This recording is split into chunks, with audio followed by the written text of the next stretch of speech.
Today we are going to create some beautiful container combinations. I have these two pots over here that we are going to be planting up with these beautiful combinations. We also have some that would make beautiful combinations in containers, but those are going to be in the ground. Hello everyone, if you are new here, my name is Chantal. Welcome to my garden. So first let's go over the plants that I have. Right here I have some Vinca.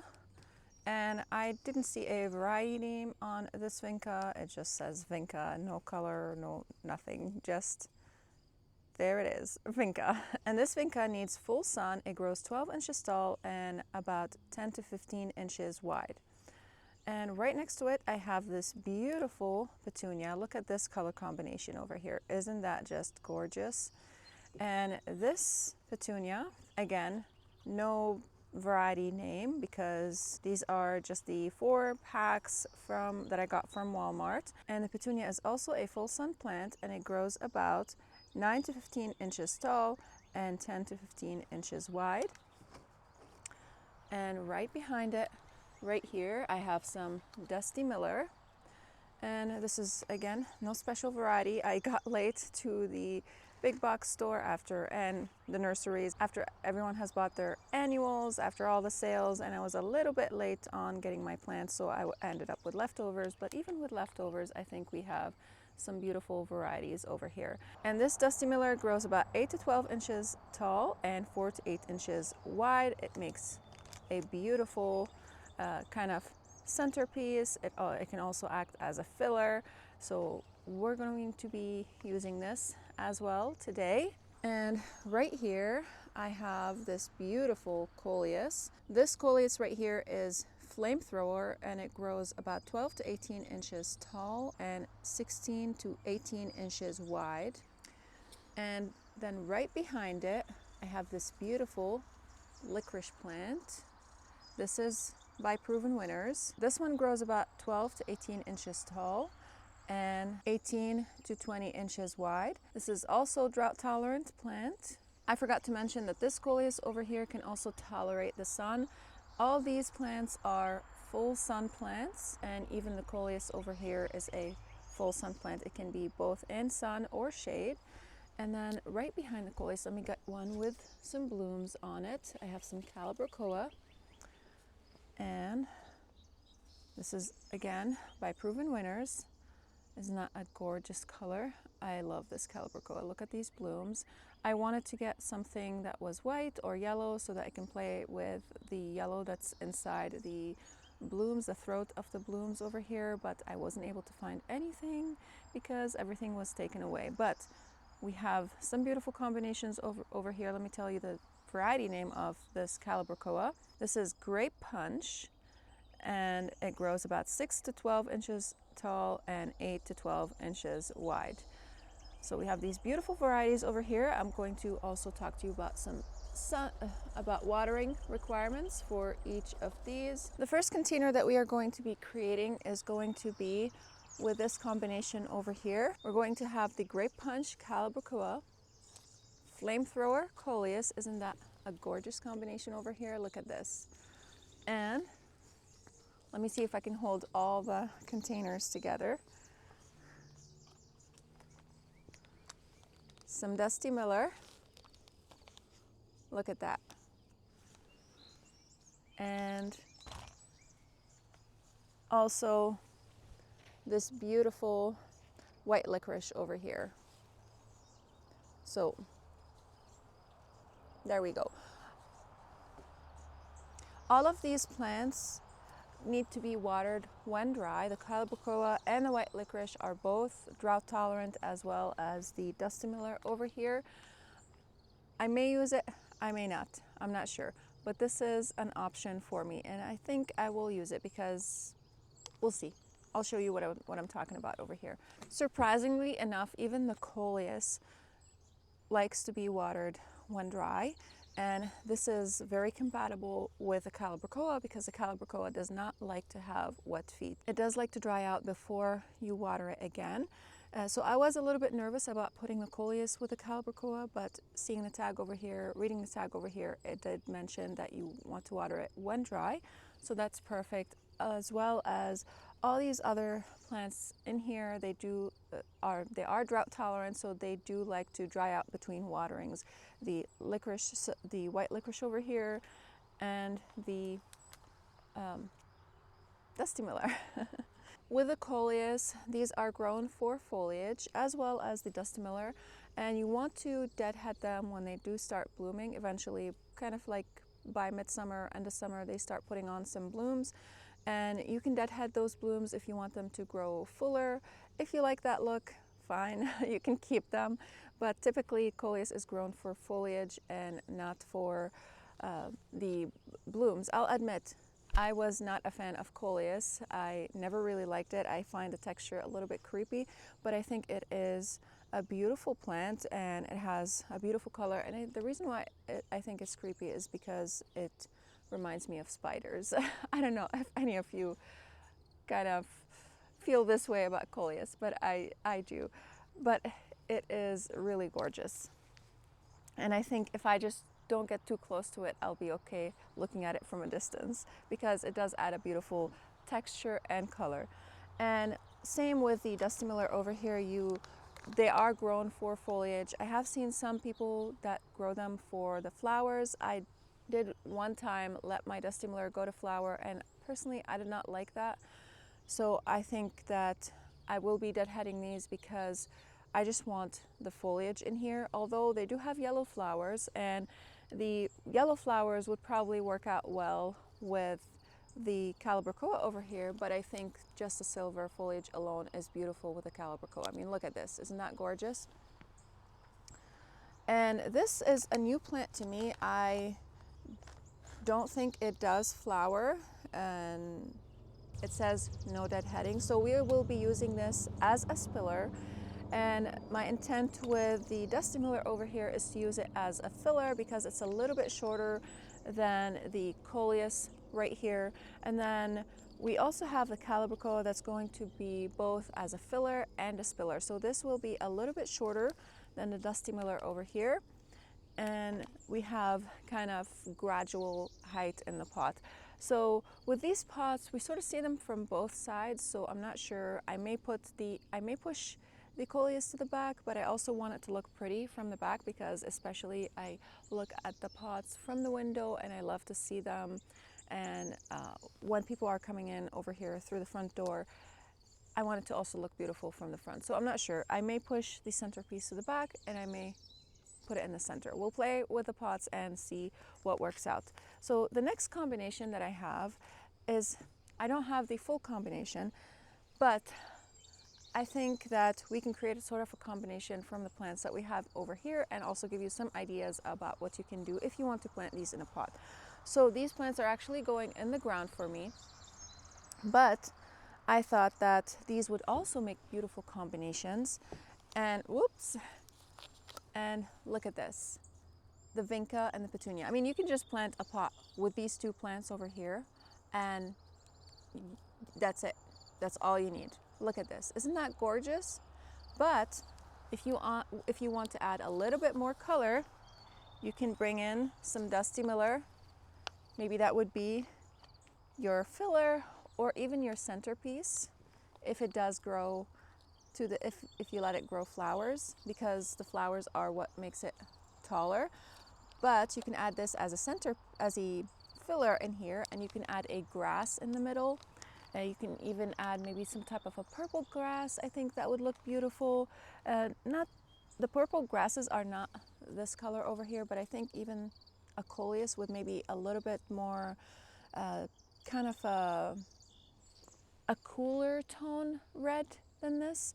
This one seems a little bit warm to me, but you can even have something like that, or you can have some, what's the word, penicillium grass? Some type of a grass in the middle with the dusty miller over here, or some coleus that does have a cooler shade of color. I think that would be a beautiful combination. So right now we are going to be planting these pots over here. I'm going to add some holly tone over here. I usually use plant tone, but right now I'm almost out of plant tone and I want these pots to experience the same kind of situation. So I'm just going to add about 3 handfuls in the pot over here, and this is a slow release fertilizer. It is organic, and these plants will have to be fed about once a week to once every 2 weeks with a liquid fertilizer to keep the blooms going, because annual plants need to put out a lot of energy into producing blooms, so you do have to feed them either weekly or bi-weekly. I'm not super happy with this soil mixture that I have over here. This is the first time I'm trying it out, and it is full of bark because, again, the big box store was almost out of soil. I went a little bit too late. So that's my lesson for next season. Don't go this late. This is what I have right now, but I'm gonna play with them a little bit and see how things are going to kind of go together. We could also put this one to the side, but I think in the front it's going to be nicer.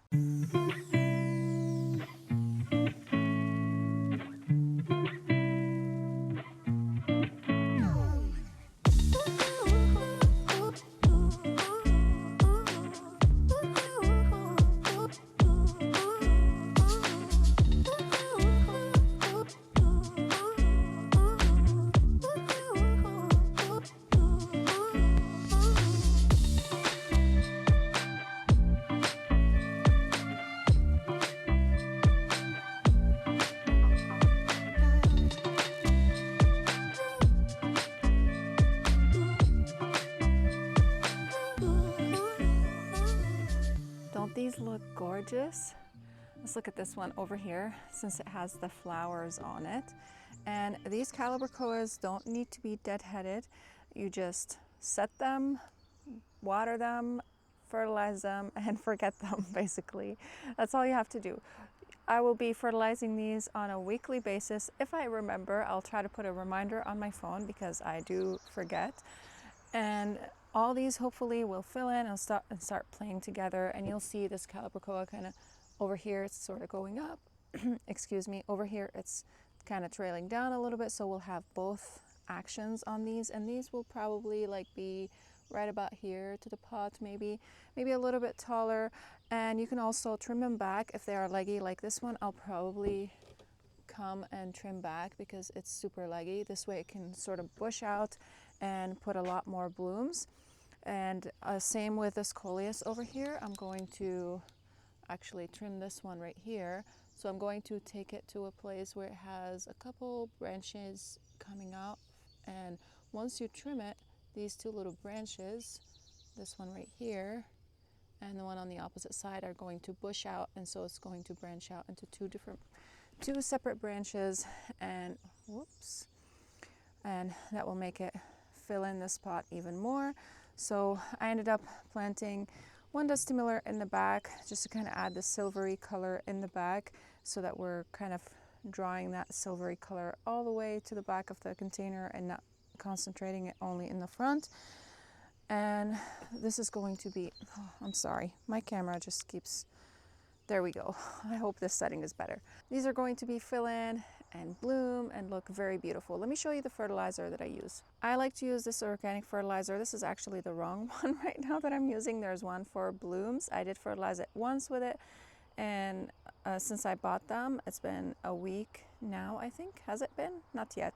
But there is one by Espoma for bloom. I like to fertilize my containers with organic fertilizer because this soil eventually ends up on my property, and I don't want to be putting salts that are in the non-organic fertilizers on my property. So this is what I use. You can use the bloom one, which is going to add in the bloom production for your flowers. And this one is mainly just for growth, for foliage. And these are going to be looking so amazing. I did hook it on drip. You can see it goes, I have the supply tubing that goes right in between these right here, and it stays usually pretty put. I just push it in like that a little bit. And I do also have a timer. I haven't hooked up the timer yet, but here's the poly tubing. You can see it right here, and it goes behind the pots. So sort of it's inconspicuous. Is that the word? I think so. You can see it right there. It's right there. The only place you can see it really is from here, but it kind of blends in because it's the same color as the deck. And once these plants fill in, you won't see the drip tube in it at all. But this kind of helps me, and I won't have to worry so much about watering. I will have to water them maybe in the heat of the summer, maybe every other day. Sometimes it might be every day. It depends on the weather. We are going to be going into a heat wave pretty soon, so these containers are probably going to need a lot more water. This week is going to be in the 90s, and I'm a little scared. To be honest with you, I really don't like the heat.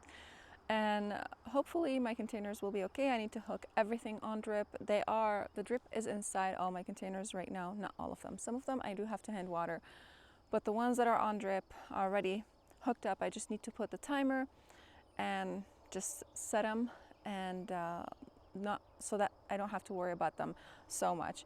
But these are going to look so gorgeous. And this week, is it this week? Probably. Either this week or the next, I'm going to be working on this bed over here. I have a lot of weeds that I need to pull up, and I'm going to be planting some Gumfrida in here, and I think that will look so beautiful in here. So right now, let's go ahead and go plant the rest of the plants, and let me show you where they're going to be to end up. So we are in the front flower bed right now. Ignore my mess over there.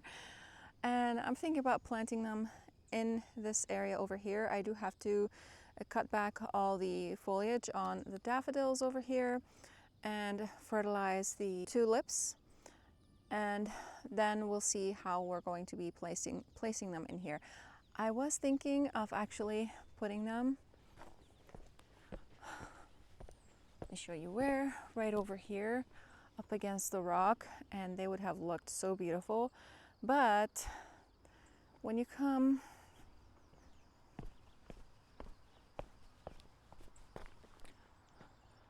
into our driveway, this is the first thing you see over here.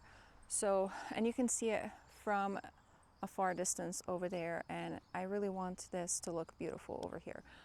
So this is where they're going to end up. So let's go ahead, cut back all the foliage, fertilize, and plant them. And there is drip in here. I'm not sure if they're going to have drip to them or not. I'll have to see. Once I kind of move the mulch around, I'll see if they actually have drip or not, and we'll figure that out. I can always add drip to them. So let's go ahead and get them planted.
They are all planted. I fertilized them after I planted them because we have a problem with a groundhog that every time I plant something, he comes and digs it up.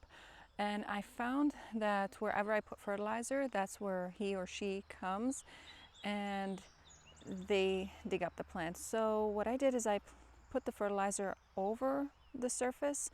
Hopefully that might stop it from digging up the whole plant, and maybe it might just dig around it.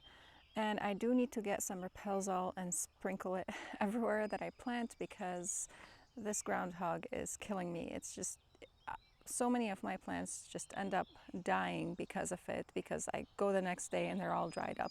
I try planting them, but some of them don't make it. So I kind of did a little pattern in here. I just want some repetition. So over here I have some lavender. I still have a few that are going to be coming. I'm going to be planting them soon. This is the Purple Elegance lavender in here. Let me bring you a little closer. And it has these beautiful purple blooms. And I thought this kind of continues the color pattern in here. So we have the Vinca in here. These right here are too similar to the foliage of the lavender, so I do eventually need to move them, maybe next spring or maybe in the fall. We'll see when that will happen. But these bloom yellow blooms, and they're going to look very beautiful together, I think. I don't know if the Vinca is going to grow any taller. I know it said it's going to grow, it can grow up to 12 inches tall, but we'll see what it does. It might put on a lot more height, I don't know.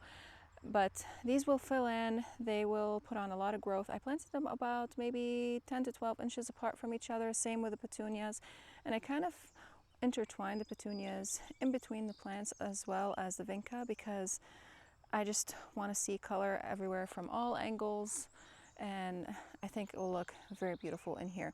So this bed is fairly new, I would say. I started this section a while ago, but this section it's pretty new, and I'm still trying to figure out what to fill it in. I have a plan actually. I drew out my plan and all the plants that I want to put in here, but you know, it's expensive to get all the plants all at once. So I thought it'd be nice to add in some color right now with some annuals, and I will have some pockets for annuals in the future so that we can also have some color throughout all the summer.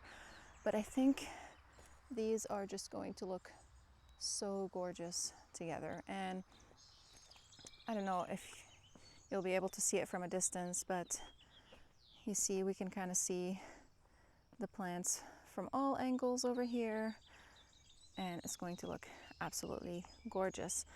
So we also have here some Veronica that's blooming, just starting to bloom. It's going to have some pink color that's very similar to the deep color of the Vinca over here, the fuchsia.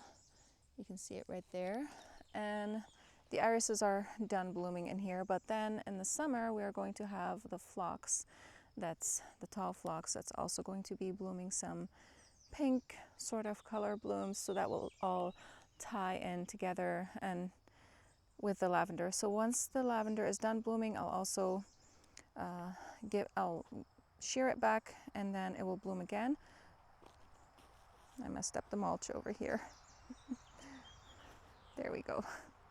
And these Vinca and petunia do need some deadheading, so I will have to every now and then come here and just give them some clip them back a little bit, and that will help them bush out, and also it will help them produce more blooms because they wouldn't be busy producing seeds. But isn't that beautiful? Look at this. Such a beautiful drift in here. All right. Oh, and I want to show you this At Last rose. The first flush is about to be done, but aren't these blooms gorgeous? I was thinking about moving it because I have the Gertrude Jekyll in here, 4 of them that I planted this spring, and I'm thinking that I think I'm going to keep it in here because this is an earlier bloomer than the Gertrude Jekyll, so we can have some color in here in the kind of late spring. I think I'm going to keep it, and it's not going to grow super big. I think maximum maybe like 4 feet tall and wide, I think. Don't quote me on that. I hope you guys enjoyed this video, and I hope it was helpful to you. It is starting to get hot. It's going to be in the high 80s today, so I gotta hurry up and head inside, and I'll see you again in the next video. Bye!